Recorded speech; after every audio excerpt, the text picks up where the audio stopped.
Here's a twist in the way the law works. When a prisoner sues under the rule that says you must try every step inside prison before going to court, who decides if those steps really happened? A judge or a jury? The Supreme Court says that when those questions get mixed up with the heart of the case, a jury must decide. That's because the law on prisoner complaints doesn't spell out who sorts that out, and normally any factual fight tied to the main claim goes to a jury. This ruling settles a fight where different appeals courts had different answers. Chief Justice Roberts wrote for the 5-justice majority, joined by Justices Sotomayor, Kagan, Gorsuch, and Jackson.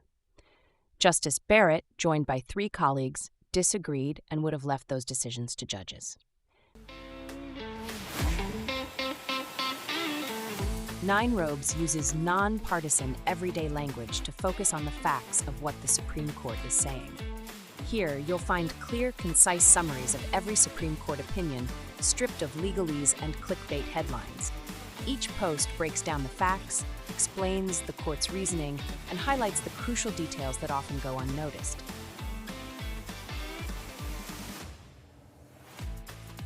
It's not just about what the court decided, it's about why those decisions matter, to give you a deeper understanding of the cases that define our nation's legal landscape. These summaries are generated by AI. Be careful and consult reputable sources when in doubt. Kyle Richards, a Michigan state inmate, sued prison officer Thomas Perttu, alleging that Perttu had sexually harassed him and other inmates and then destroyed Richards' grievance forms when he tried to complain. Perttu moved for summary judgment, arguing that Richards failed to exhaust available administrative remedies as required by the Prison Litigation Reform Act, PLRA. The magistrate judge held an evidentiary hearing, found Richards' witnesses not credible, and recommended dismissal without prejudice for failure to exhaust. The district court adopted that recommendation. On appeal, a 3-judge Sixth Circuit panel reversed, holding that the Seventh Amendment guarantees a jury trial whenever resolution of a PLRA exhaustion dispute is intertwined with a claim that itself entitles the plaintiff to a jury.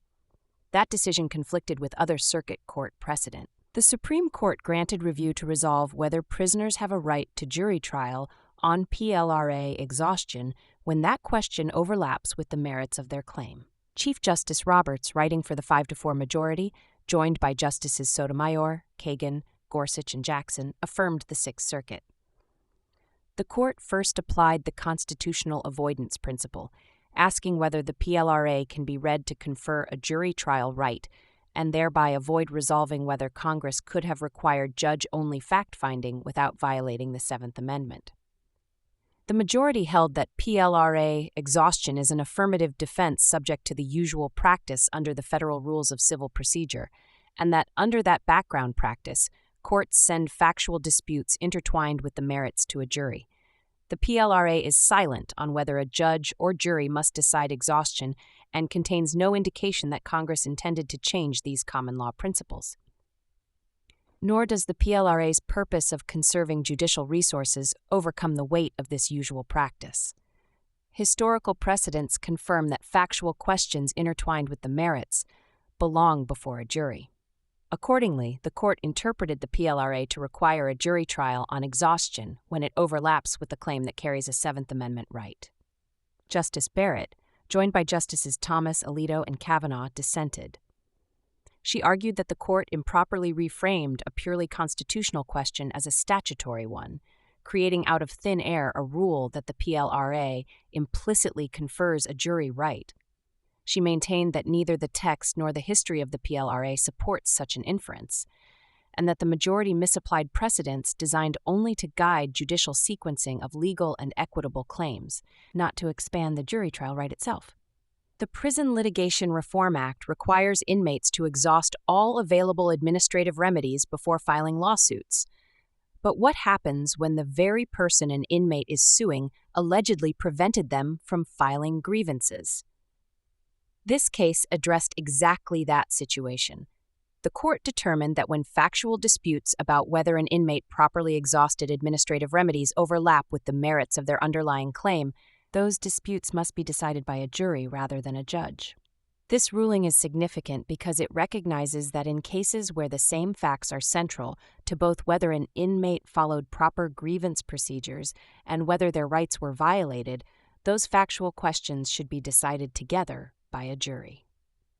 The court interpreted the PLRA's silence on who decides exhaustion disputes as incorporating the traditional legal practice of having juries resolve factual issues when those issues are intertwined with claims that carry a constitutional right to jury trial. By ruling this way, the court avoided directly addressing whether Congress could have required judges to decide these factual disputes without violating the Seventh Amendment's guarantee of jury trials. Instead, the court found that the PLRA itself, properly interpreted, preserves the jury's traditional role in resolving factual disputes central to the merits of a case. Find us online at 9robes.ai. That's the number 9robes.ai. Like and share this podcast with friends that like to be informed. 9 Robes provides AI summaries of U.S. Supreme Court cases. AI makes mistakes.